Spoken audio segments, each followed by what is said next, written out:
community. To help AM 950 grow, Snap Construction will be putting up proceeds to assist the station in marketing on social media. Snap Construction encourages you to follow, engage, share, and interact on the AM 950 social media platforms. Together, we can all work to ensure AM 950 continues to thrive and grow in our communities. We stand by our work with a lifetime craftsmanship guarantee. For a free estimate or more information on our financing, call 612-333-SNAP or check us out online. With a look at your AM 950 weather, I'm Patrick Lilia. A chance of showers and storms tonight with a low of 61, then another slight chance of rain and storms on Wednesday with a high of 80. 30 Bales is a celebration of the best of everything Midwestern cuisine has to offer. Located on the corner of Main Street and 11th Avenue in Hopkins with plenty of free parking. More at 30bales.com. Portions of the following program may be pre-recorded. The views expressed and the opinions given by the individual host, guest, random reptoid, or chupacabra may not necessarily reflect those of AM 950 Radio, its affiliates, or its sponsors. Now, it's time to step into the unknown.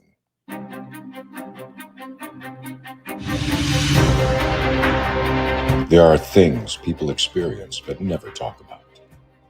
A shadow moving in the corner, flickering of the lights, a disembodied voice. We invite you to talk with us. Share your story, share your experience, because this isn't just your story, this is our story. This is Ghostbox Radio with Greg Bakken. And this is Ghostbox Radio on AM 950, where every night we talk about the paranormal, ufology, Bigfoot, and so much more. My name is Greg Bakken, and thank you very much for joining me tonight. Before we get started, I do have to share something, because this is our second night going nightly, and I remember we've been talking about doing this for months. You know, it's been a long road to get here. And one of the first things I said to myself when I said that I was going to be doing a nightly show, because I know myself and I know that I love snacks, that I said to myself, you can do this, but you got to make sure that you do not stop at Quick Trip on the way home. I'm about 30 minutes from here. Don't stop at Quick Trip. Don't get a snack. Just go home and go to bed. So I knew that at some point I'll break that. I mean, I'm only human over here. Some may argue that, but it's true. And I broke it the first night. I went straight to Quick Trip, and I got Doritos and I got cheese so I can make my own kind of nachos, and I got a pop, and I totally ruined it. I mean, I knew I was going to do it at some point, but night number one. So, I mean, I've been watching myself balloon, and for those of you on Facebook can have a real-time look of me ballooning over the course of the next few months, I suppose. Hopefully it's going to reverse, but you never know. But what are you all doing? You know, are you all, for those of you who are trying to take care of yourselves, how is that working out for you? I've been seeing some success stories on Facebook amongst my friends, but boy, I'd love to know what you're all doing, because I'm having a real tough time. I lost 80 pounds in 2020. And now it's just like there's a point that you stop eating healthy, even though you're trying to, and it just starts like adding back up. So anyway, that is where I'm at. And I've got to be like, tonight, don't stop at Quick Trip. Don't stop at Quick Trip. I think we know where we're going, though. So we'll see. I'll update you all tomorrow. I am really excited tonight, because I'm going to talk to a friend I haven't actually spoken to like voice to voice in probably about 6 years. And I'm a great big fan of him. Michael J. Warden is a retired law enforcement officer and researcher and award-winning author of historical true crimes. He is the author of 2 historical true crime books, the award-winning Lynched by a Mob, the 1892 lynching of Robert Lewis in Port Jervis, New York, published in May of 2022, and the 2013 book, The Murder of Richard Jennings, the true story of New York's first murder for hire.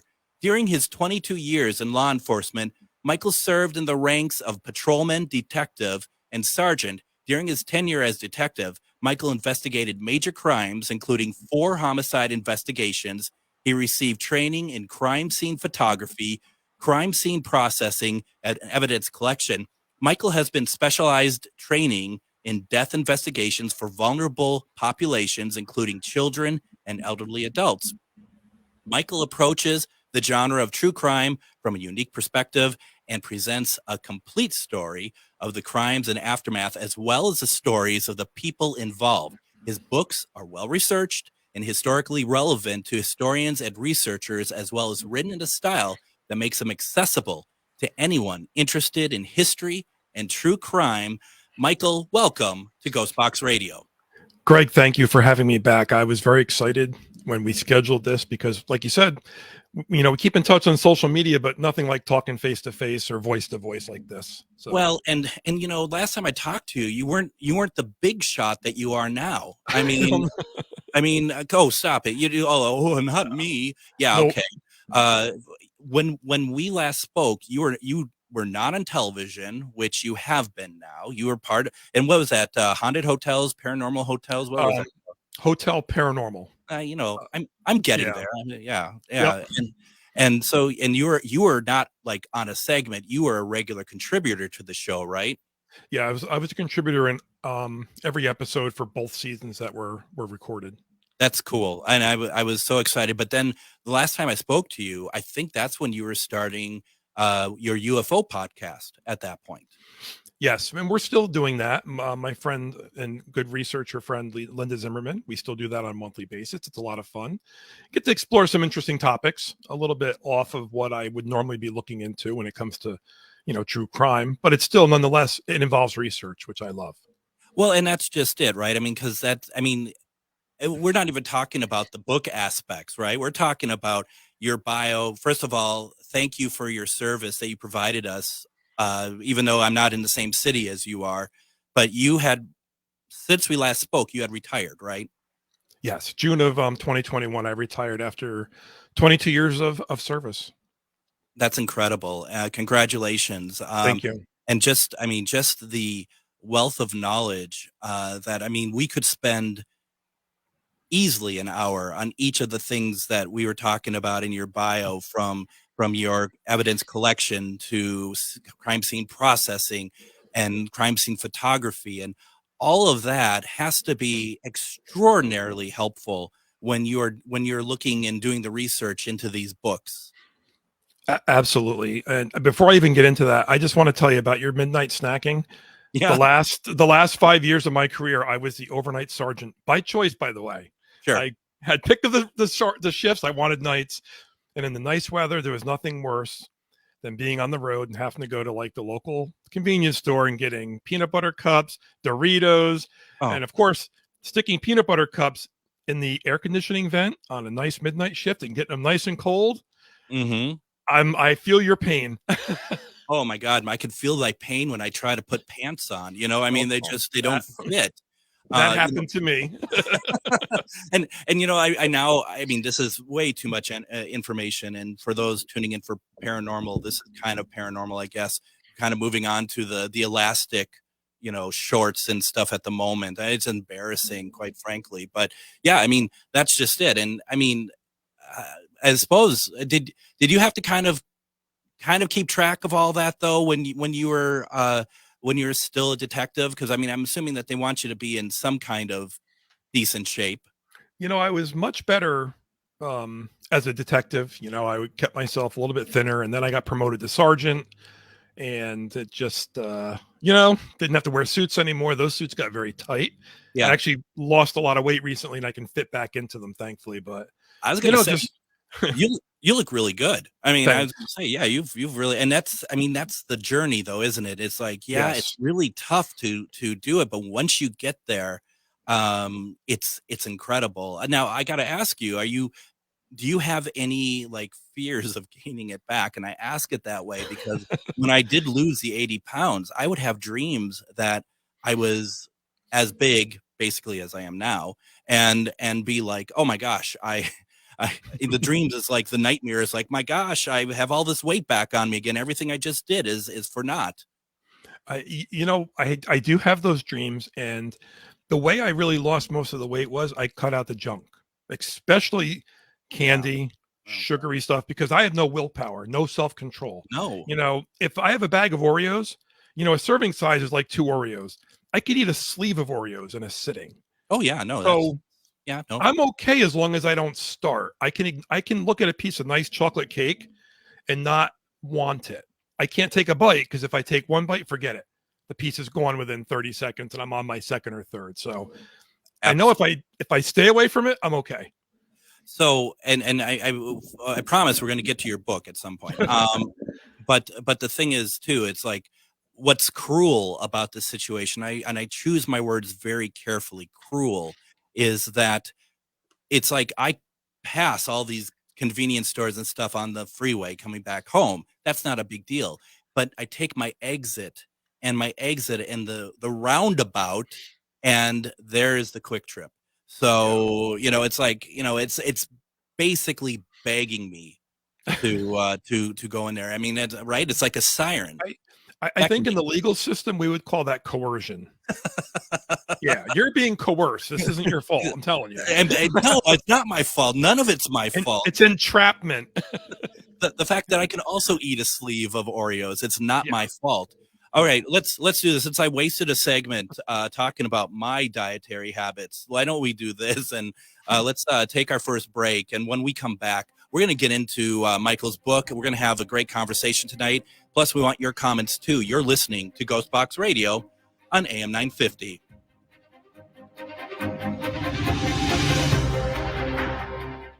Turn to Auto Technical with your vehicle donation. Even though Auto Technical is a small nonprofit, we have helped more families with transportation than any organization in Minnesota. Since '94, we have reconditioned donated vehicles so they have a higher tax benefit. Call Richard at 612-919-5526, 612-919-5526, or autotech.org. It's an absolute must for any true foodie. Vinaigrette at 50th and Xerxes in South Minneapolis offers premium oils and vinegars for the most discriminating of tastes. This is Sarah Piepenberg, owner of Vinaigrette. We bottle on-site, there's no guesswork, and you get to taste test each and every oil and vinegar we offer. Our direct relationship with the growers ensures an uncompromised level of satisfaction. When you need to know you're cooking with the finest ingredients, first contact the independently owned Vinaigrette, 50th and Xerxes in South Minneapolis. Online at vinaigrettemn.com.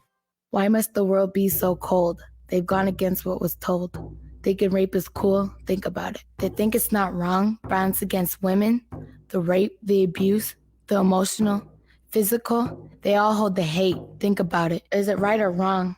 What attracts you? I'm not saying no names, but you laugh. Talk about it like nothing is wrong. Think about it. They all hold the hate. Gotta stop the violence. Stop the hate. Think about it. Sponsored by the Minnesota Indian Women's Sexual Assault Coalition. July is the annual store-wide sale at Woodland Stoves and Fireplaces. Come see our diverse selection of wood, gas, or electric fireplace products for indoor and outdoor living. And right now, Woodland Stoves and Fireplaces can assure you the best price of the season on every product in the store. Let Woodland Stoves and Fireplaces help you choose and experience the joy of sitting by a fire. Summer is a great time to install your fireplace. You can find your perfect fireplace and have it installed and ready before the cold weather hits again. If you already have a wood fireplace, consider a fireplace insert. Come and see the entire selection at Woodland Stoves and Fireplaces on East Franklin and Riverside in Minneapolis. They will create a fireplace that works for you. Efficient, clean burning, and environmentally smart. Woodland Stoves and Fireplaces, since 1977, out of the ordinary products and services to make fire work for you. Hi, I'm Scott Peterson with the Minnesota News Network, inviting you to join us this week for Minnesota Matters, a news, entertainment, and sports show covering everything that matters in the North Star State. Tune us in right here or at your convenience at minnesotanewsnetwork.com. Listen to Minnesota Matters every weekend, Sunday mornings at 6:30 on AM 950, the progressive voice of Minnesota.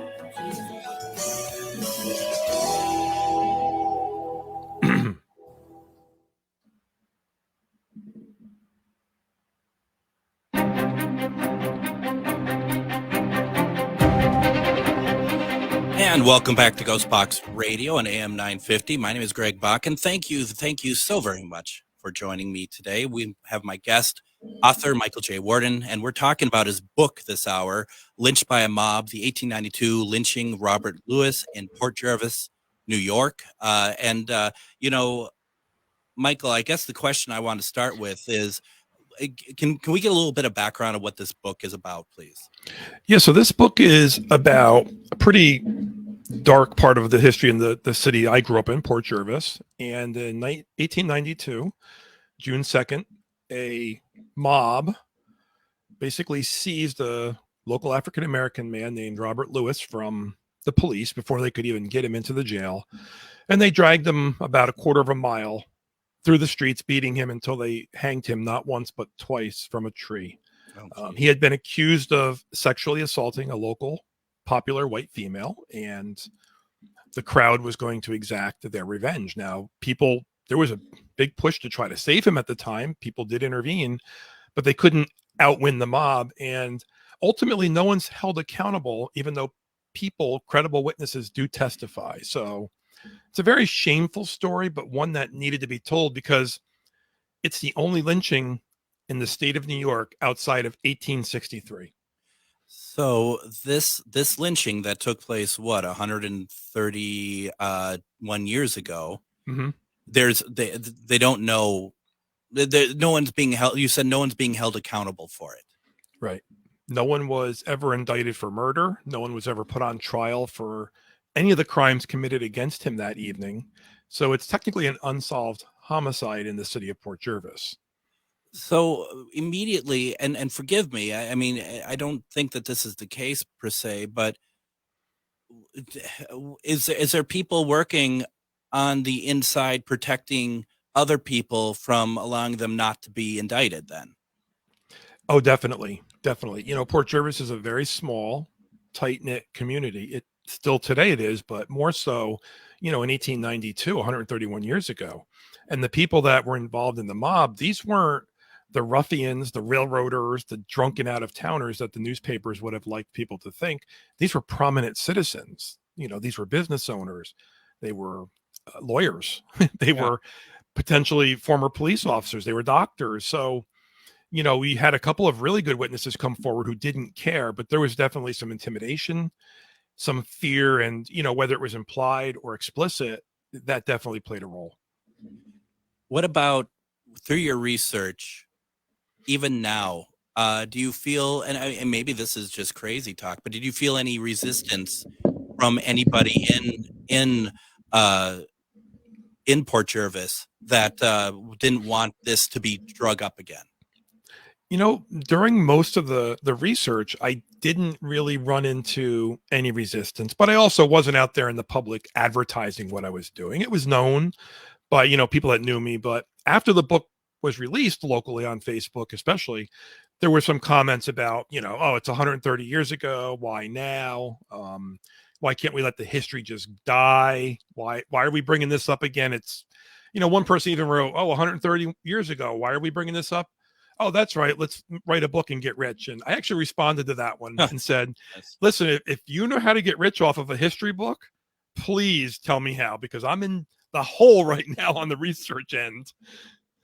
Oh, I'm sure. I mean, and before I get into the question about research, because that has to be its own incredibly fascinating story there. But I don't know. I just feel like that there is something about all this that makes me think like a book like this is always good to come out. Now, I erroneously thought it just came out. I was misreading what you wrote. It was 2022. For some reason, I thought it was this year. So I'm really not paying attention as well as I should. But I'm always afraid of history repeating itself. And a book like this is kind of a good reminder to people that, you know, when you think that stuff is too far in the past now, right? That this would never happen again. I find that's when we as a civilization get very surprised. Yeah, absolutely. And it's also a great example of how ordinary people can do extremely sadistic, evil things, such as, you know, hang a man 2 times and after beating him viciously. And, you know, people like to think of criminals as, you know, monsters, and that the mob must have been a bunch of monsters, for example. They don't like to confront the fact that the people in the mob looked like everyone else in the village. They weren't monsters. They weren't sadistic killers. They were church-going people, God-fearing. And that I think is the scariest lesson from the book, that how easily ordinary good people can become pretty bad very fast and then go right back to their lives and be normal, good people again. We're talking with author Michael J. Warden. We're talking about his book, Lynched by a Mob, the 1892 lynching of Robert Lewis in Port Jervis, New York. And, at the time, was there any, even though no one was indicted, were there anybody that was kind of looked at as being the possible, like the head of the lynching, or the person who really had it out for Robert Lewis, or any sort of like prominent person involved in this? So what's interesting is there's like kind of a dual answer to your question. The first one is that complicating this whole story is, at the time, it's alleged that a white man named P.J. Foley, who was in town, he had been an insurance salesman. He was a, lover of Lena McMahon. They had been in a relationship, and she had broke it off and was not allowed to see him.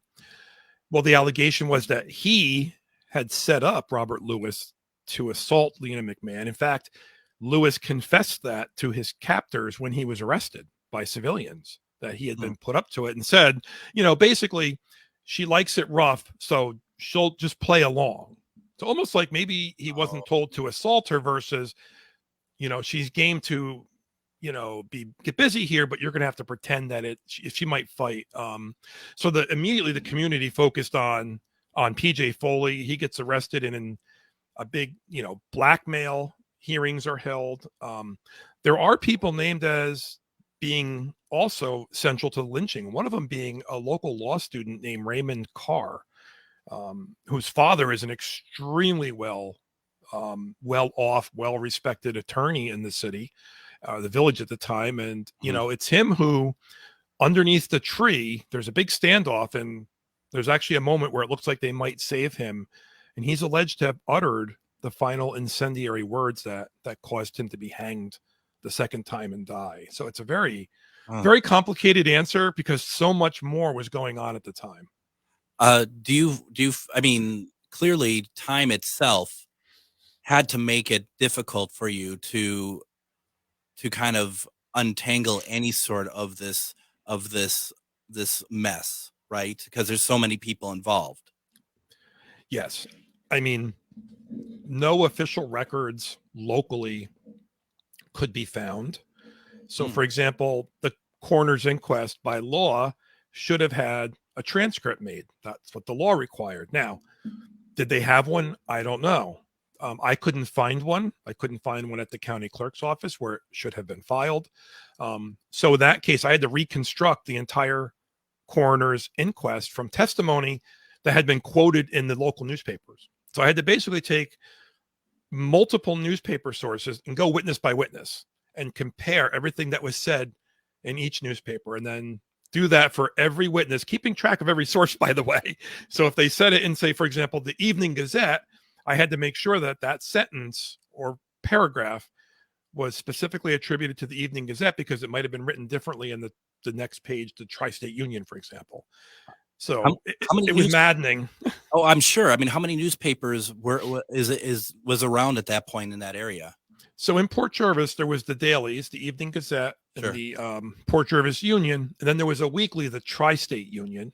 But you also had the neighboring cities, like the city of Middletown at the time had local newspapers who had reporters here. You had the city newspapers who had reporters in Port Jervis stationed out of the newspaper offices to get the scoop, so to speak. In fact, they were kind of like mini celebrities at the time that people recognized them, like, "Ooh, that's the man from the New York World," for example. Yeah. Wow. There's then you're having to cross-reference between them, right? That alone is, in the period of time that it takes. I want to talk a lot more about the process of research and stuff, because that's very fascinating to me. But let's do this. Let's take one more break. When we come back, we'll talk more process of research. Keep talking with Michael, and just keep this conversation going. You're listening to Ghostbox Radio on AM 950.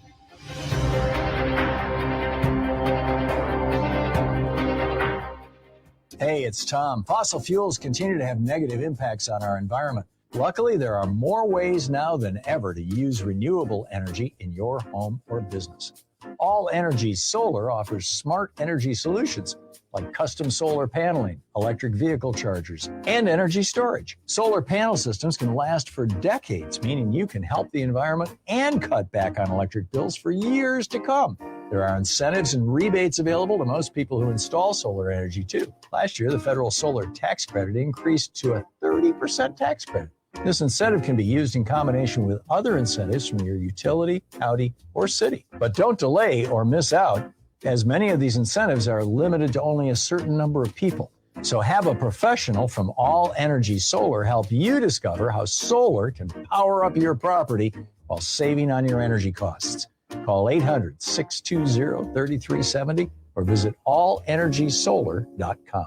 Hey, AM 950 listeners. My name is JP Derbagosian. I'm the host of This Queer Book, Save My Life. Every Sunday, I talk with LGBTQ guests about the queer books that help us live and love with pride. This week, I chat with Dr. Finn Schneider about Bless Me Ultima and an episode about finding the room to breathe and ask our own questions about faith. Plus, I talk with Dr. Lauren Olson about his new book, No More Neckties. You can join me every Sunday at 6 p.m. right here on AM 950, the progressive voice of Minnesota. In retirement, it's all about income, your money, making money, while still controlling your principal. If your portfolio has recently taken a big hit, you're not set up for retirement income. We're Ferguson Financial, and that's what we do. We position portfolios to generate retirement income. Learn how it's done. Call us today, 888-429-5569, and check out our retirement income program, Sunday mornings at 9. All of us want to make a difference. As veterans, we committed to protect our country. We served and sacrificed for the things that mattered most.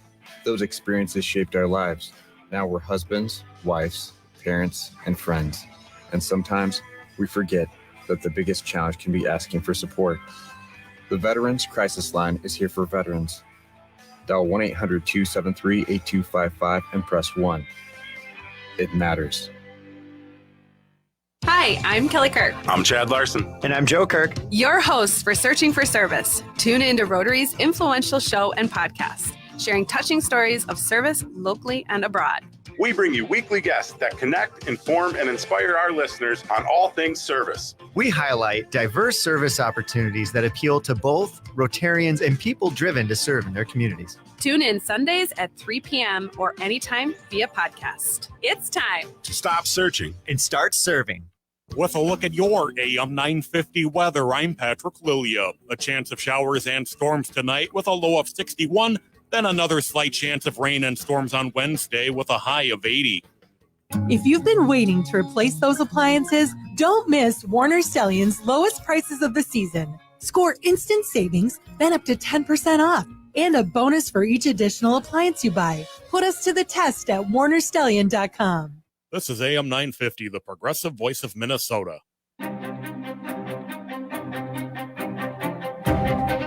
We know we've been talking about it for a while now, and we just want to once again say that this Friday over at the Grand House in Rush City, Minnesota, we're doing a special event where we are playing pretty much an investigation that we had that yielded a ton of results, all sorts of different types of evidence that we're going to be playing, whether it's EVP, Spirit Box, disembodied voices, knocks, all sorts of things. And we have paperwork that someone on our team found to actually be able to kind of confirm some of the stuff that happened at this event. That's this Friday at 6:30 p.m. The presentation starts. $10 to get in for the presentation, but you can also come early. And around 5:30, the doors are open for a wonderful buffet dinner. That's an additional cost. But we'd love to see you there. And then, of course, we didn't really talk about it, but also I just want to remind folks that there is the question of the week. If you could only meet one, would you rather meet a spirit of a loved one, an alien, or a Bigfoot? And if you could just put your answer, people have been putting their answer in the Facebook chats. You can also send me an email, comment at ghostboxradio.com. That's comment at ghostboxradio.com. and let me know what you think. We'll run it. We'll pick up some of the answers from what we get this week, and I'm gonna read them during the Friday show. So please, definitely, if you have a chance, send us a note. We'd love to hear from you. We continue our conversation now with author Michael J. Warden. We're talking about his book, Lynched by a Mob, the 1892 lynching of Robert Lewis in Port Jervis, New York. Michael, this is just this is a very sad situation. The book is a very sad subject. Did it affect you that way when you're going through everything that led up to it and how it ended? I mean, on a personal level. It affected me on a personal level two different ways. One was the level of brutality in which Robert Lewis is murdered. Yeah. For years, none of the details were really known about this, other than, he was hanged, he was, lynched, and this is why. And it was pretty rough. They beat him up a little bit. But when I broke down the night of the lynching and, I tried to break it down as if you were there, it's probably as reliably accurate as we can get based upon the passage of 130 years, basically. But the level of brutality that local people committed against another local man. Robert Lewis was a local man. He knew his killers, and his killers knew him. And then on top of that, he's remembered by the wrong name. Robert Lewis isn't even his name. It's Robert Murray, but he's known as Jackson. So for 130 years, he's been stripped of his actual identity. That to me was another injustice. But there was another real touching part, and that was the story of Lena McMahon. Yeah. The victim of the assault, because Lena McMahon's life really takes a tragic downward spiral. She was a smart young woman, pretty, a graduate of the local academy, which was basically like high school at a time when most people weren't going to high school or graduating. Mm-hmm. She ran a candy shop. Her parents were well liked, and they end up leaving Port Jervis eventually. But Lena shows up in 1894 in New York City at the Cosmopolitan Hotel with the decomposing remains of an infant in a drawer. Oh my! So, yeah, she makes headlines again with that. And there's references that her mind had been shattered by the assault and the aftermath. Lena, the baby, had been born deceased. It was a stillborn baby. Sure. Yeah. So she ultimately wasn't charged with a crime. But after that, she had disappeared from everything. No other researcher that's even peeked at this case came close to finding out what happened to her. And I was determined that I was not going to finish the book till I found her. And it took me 2 years. So you did find out. I tracked her to 1900, and then I lost her for the longest time between 1900 and 1910. I finally found her in 1910, then nothing. And I had one of those aha break moments. And I got to tell you, the day I realized her death date, how she died, where she died, I was actually genuinely upset. I actually said to my wife that morning, I said, Lena McMahon's dead. And she kind of looked at me and said, yeah, wouldn't she be like 170 years old? I'm like, and it dawned on me, like, I had a very intimate connection to her. She was alive to me until I had that concrete evidence that this is when and where she died and how she died. And I actually went up to her grave. It's up in Massachusetts to visit her grave. And I read a poem, which she had sang a song in elementary school as a performance. And I actually found that song and I read it at her graveside. And I get a little emotional. I did at that moment. And I still kind of think about it that way because she was a forgotten victim too. I think it's a very forgotten part of the role of the researcher, that you are individually looking, you're dipping into these people's lives, and it's almost like you're reading the book, and you at one point you come to where the story ends, and it's not maybe not what you expect or what you want it to be, but it doesn't matter. That's how it is, and you start to get really attached, I suppose, to the people you're researching. Yes. Even with Robert Lewis, for example, I was going through a Civil War pension file for his father, or at least the man who raised him. And, I'm flipping through these digitized pages from the National Archives, and I come across a page, and then I come across another page, with his signature on it, Robert L. Murray, 2 different times, because he was educated. He could read and write. And there on a piece of paper, albeit a, digitized reproduction, a scan, was this man's signature. It still survives. 130 years after his murder, I'm holding a document or a reproduction of a document that this man signed, which to me blew me away. It was such a personal connection, the signature. I suppose that's something too that I'm assuming that you're very cognizant about when you're writing, about making sure to bring out the humanity of these people and their lives, because it is easy just to be like, well, Robert Lewis and Port Jervis, this is what happened to him. Here's the facts. But it is important to remember that this is human. These are human beings, that these are lives that you're going back to. And I suppose that's something that maybe it's just not for everybody, but for me, it is easy to kind of forget because it is the past. It is so long ago. But the fact is that they had these lives and they were shattered. Right. And, for example, Robert Lewis's mother, she was still alive when he was killed. She was living in Paterson, New Jersey. She came up for the funeral. There's a horrible description. I put it in the book where, she asked the undertaker to open the coffin before they lowered it so she could see him one last time, and how she broke down graveside. And, I wanted to learn more about his mom, and, she lives a very long life after this. I wanted to put more of a human face to everybody. A lot of true crime focuses on the relevant facts, and I think I excel at that as well. But I also look at it like the spokes of a wheel. I want to hit everything else involved. Who were these people? What were their stories, and what happened to them afterwards? How many years did it take you to research this? I made the commitment in 2018 to write this book. I had been interested over the years that I've been researching true crime locally. Mm-hmm. So I had some articles about it. I knew the general process. It's actually my late grandmother's the one who prompted me to really write it, because her aunt, her mother's half sister was there during the sexual assault and treated Lena McMahon.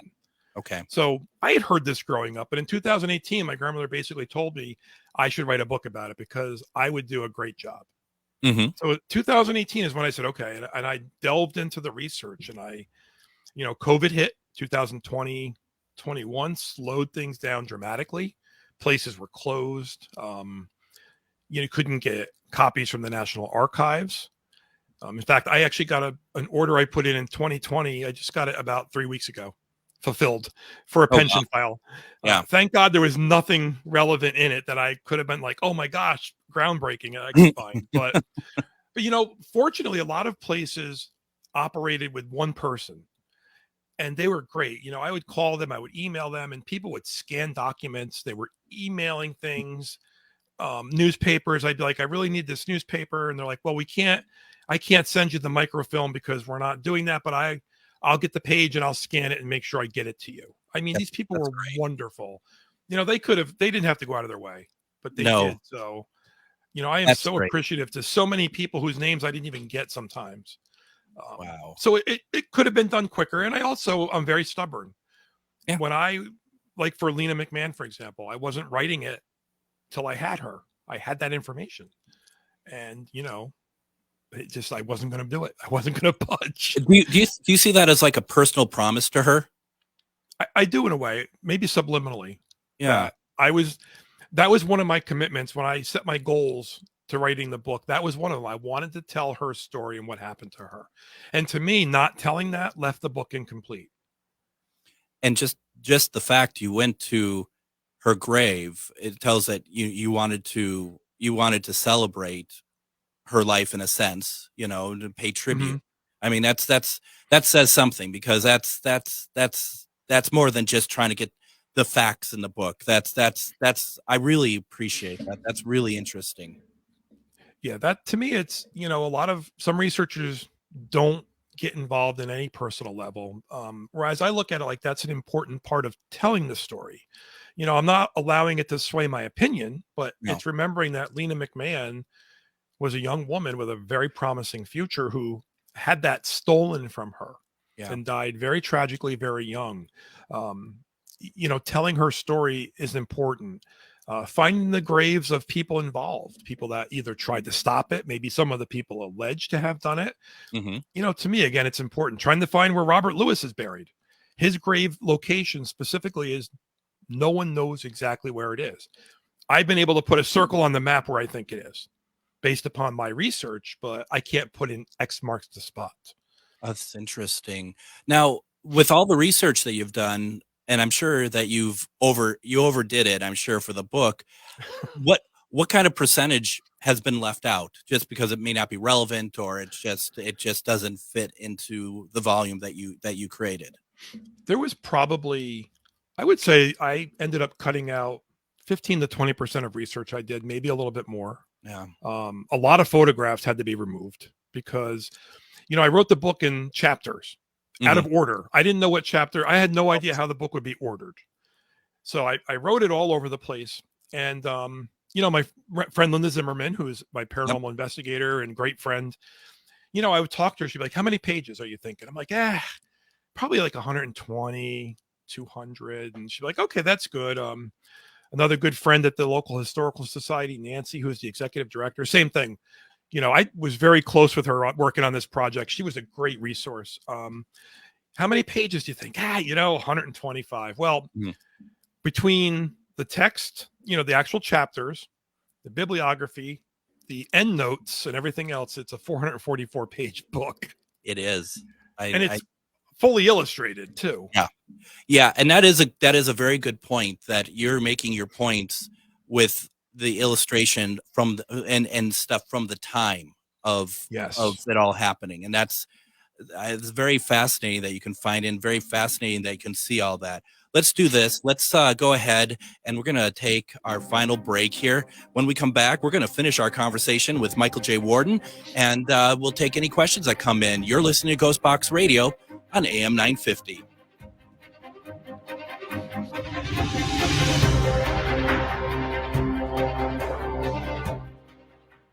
Would you let animals pick your insurance? Do you really need to experience mayhem to get the best rates? Or how about a celebrity quarterback or fake university saving you money?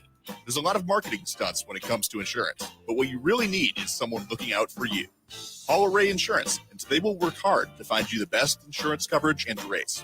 So avoid gimmicks and call Cheryl at Array, 763-504-3067, or arrayinsurance.com.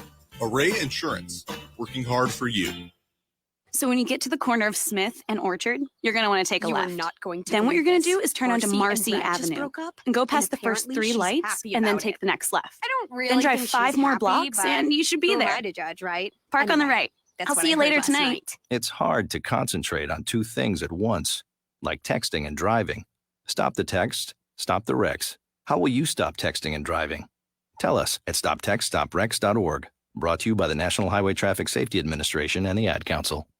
Hi, this is Ken Hageland, host of Living Healthy and Aging Well, inviting you to listen to our live call-in talk show airing every Saturday from noon to 1, where we talk about your health and your life and provide insights you need to know to live and age well. Each week, we talk with guests who provide answers to important questions regarding healthcare, elder care, end-of-life care, and self-care for caregivers, and help you and your loved ones plan for the future and enjoy your highest quality of life today. Please join us every Saturday from noon to 1 on AM 950 for Living Healthy and Aging Well. Hi, this is Chad from AM 950. Snap Construction is arguably the most well-reviewed roofing, siding, window, and insulation contractor in the metro. Ryan is so excited about working with AM 950 and our listeners that he wants to help us grow. This is Ryan, owner of Snap Construction. I was friends with Chad long before I started marketing with him. I was a bit skeptical of radio advertising before Chad convinced us to run ads. The advertising's been so successful, we want to help the station grow. We've absolutely loved working with the listeners of AM 950, and we all know how extremely important this radio station is to the community. To help AM 950 grow, Snap Construction will be putting up proceeds to assist the station in marketing on social media. Snap Construction encourages you to follow, engage, share, and interact on the AM 950 social media platforms. Together, we can all work to ensure AM 950 continues to thrive and grow in our communities. We stand by our work with a lifetime craftsmanship guarantee. For a free estimate or more information on our financing, call 612-333-SNAP or check us out online. Lost genocide, language, rape, isolation, forced assimilation, colonization, assault, disease and boarding torture, school, lost sexual family, abuse, relocation, lost customs, allotments, hate, reservation. fear. History has taken its toll on our families. Our fathers and grandfathers, our mothers, our grandmothers, they didn't deserve to be raped and abused. I don't deserve to be raped and abused. Today I walk with pride. I'm reclaiming my body, my heritage, and traditional customs that value all living things. I'm learning healthy boundaries, and I stand with Minnesota Indian women to end sexual violence. Sponsored by the Minnesota Indian Women's Sexual Assault Coalition.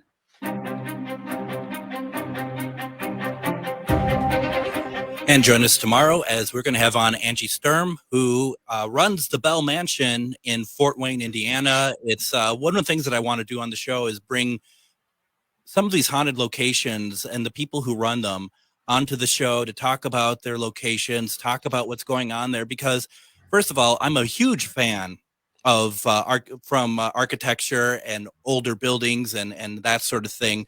But also, if a lot of people who are listening, they're always like, "Ooh, I want to go on a haunted road trip. I want to go to places that are, have some sort of spooky background and stuff." And I want to bring some of those places to you so you could make up your mind. Maybe it's a place you want to visit. Angie is amazing, and I'm looking forward to her tomorrow. Then Thursday, we're going to have Father Kenneth Torres on. We're going to be talking about demonology, a nice little light subject that we'll be hitting on Thursday. And then Friday, of course, is Casual Friday. We'll be talking about all sorts of paranormal news. We're going to listen, and we're going to read some letters, and we're going to have a great time. Well, I'm going to have a great time at least. But let's finish our conversation with author Michael J. Warden. We're talking about his book, Lynched by a Mob, the 1892 lynching of Robert Lewis in Port Jervis, New York. And Michael, is this book just available through Amazon? Because that's where I saw it. Or do you have your own website where people could get it? So I have a website. I'm at the moment not selling it through the website only because I am so bad with fulfilling mail order at the moment, but it can be purchased on any online bookseller. I will put my website up real quick. I'm just going to type it out here. Okay. And I just wanted to mention real quick that the book did earn this year the 2023 2 awards in true crime, the top awards in the Next Generation Indie Book Awards and in the Independent Publisher Book Awards. So 2 gold medals and 2 different award organizations in true crime. So I was very honored to have it recognized by multiple people as being something special.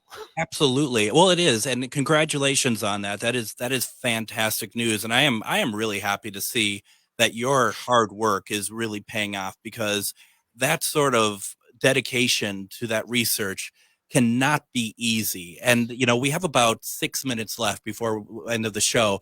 Your background in working with the police is so in depth. What do you bring to the research with that background that you have? So a lot of it is that dogged determination to get to the truth, to uncover everything you can. If you're at a crime scene, you don't just stop because you've collected 1 or 2 potential items of evidence. You process the scene and collect everything which might be evidence. You can always go back later and evaluate whether or not it's relevant, but you have to collect it at the time. Working backwards, when a crime has happened and you don't have the crime scene, then of course it goes down to interviews, reading what other people have said, trying to read between the lines. So I like that challenge of these old historical crimes because no one's around to talk to. So you have to go with what's available. And what I find is partly, sort of like drives me is what else can I find that no one else has, so I try. And you mentioned that earlier on that all the files that went around to that case were all gone. And I don't remember if you said destroyed or not, but I mean, were they destroyed? No. So I did locate a lot of the original court files over at the county clerk's office. I mean, I accessed a lot of original grand jury files and stuff. The coroner's inquest I haven't found, but I'm going back over there to look for files again. And they're great. They love the history, preserving it. So I'll be digging. And of course, I'll probably find it because the book is out. Right. Well, I mean, what happens in that situation that say you find something that is absolutely like this needs to be included? do you just put up like an addendum on a website somewhere, or do you try to do like an updated volume down the road? What do you think? It happened when the book went to the publisher to be published, because I found a first-hand account at the Menacing Valley Historical Society in a place where I know I'd looked, and I went into a panic. It was a 4-page typed. Fortunately, there was a problem with the cover, and they had to reject the file, and I was able to quickly add an addendum to the back of the book with the original. So I would have to do an addendum. I would probably cry for about 3 days of all the work I have to do, and did. But I do want to add to it. There's 635 sources in the book. It's astronomical. Yes. But I wrote the book so that it's an easy, enjoyable read, as enjoyable as the topic can be, because there's nothing worse than a history book, which has got a lot of great information, but it can put you to sleep. I've seen them like that. Yeah. They've done it to me. Yeah. So I didn't want this to be that book. I wanted it, if you want the history, you can follow the citations. If you just want to read it for the information and the story, you can easily do that as well. It's not a technical read. You don't have to be a historian or have a PhD or something to access this story. And I think that's important. Obviously you think it's very important, but it is important, isn't it? So that you want people to be able to access this, and it's not for book sales or anything. It's so that the history can be seen correctly, I suppose. Yes, absolutely. I didn't write this book to make it rich. I wrote this book to tell a story, and I wanted to tell the best story I could as accurately as I could, and I accomplished both of those. And nobody writes books like this with the amount that you put into it and makes and gets rich, quite frankly. No one does. And I'm okay with that. I'm okay. Yeah. Otherwise you wouldn't be doing it. Now, is there anything next, anything you're writing that you could share with us that you are working on, or anything? Yeah. So I'm working on a 1903 homicide in Port Jervis, which occurred 2 doors away from where I grew up on Rumsey Street. No one knew about it. The perpetrator of the crime, there's some allegations it was a love triangle. The perpetrator went to the electric chair in Sing Sing a year later. So this is a lost case no one's ever even heard of in Port Jervis till now. And I actually have some photographs that were in a criminal file that was published by the Court of Appeals. The photographs taken at the crime scene, like after the crime. So it doesn't have the body and all that, but it's a great case because it used some forensics at a time when that wasn't popular. And, the guy goes to an electric chair. That's not very common. No. Wow. No. So you got to keep us up to date on that. You got to also quickly, what's your website? What's your website address? It's www.michaeljwarden.com. michaeljwarden.com. Make sure you get out there, folks. Make sure you're out there to check out, because he has more books out there, and you have books on different subjects and stuff. And it's super, super important that everybody has a chance to go out there, take a look, and buy the books. Support these authors that are putting so much into it. Michael, thank you so very much for being on the show today. Thank you. I mean, this has been very eye-opening. And like I said, I have the book, and I need to actually sit down and read it, especially with all the work that you've put into it. Michael, thank you very much. Thank you. This is it for tonight's edition of Ghostbox Radio. We're going to be back tomorrow with Angie Strum. We're going to be talking about the Bell Mansion. We're going to be talking about haunted locations. It's going to be a fantastic program. Thank you for joining us, and we'll see you tomorrow.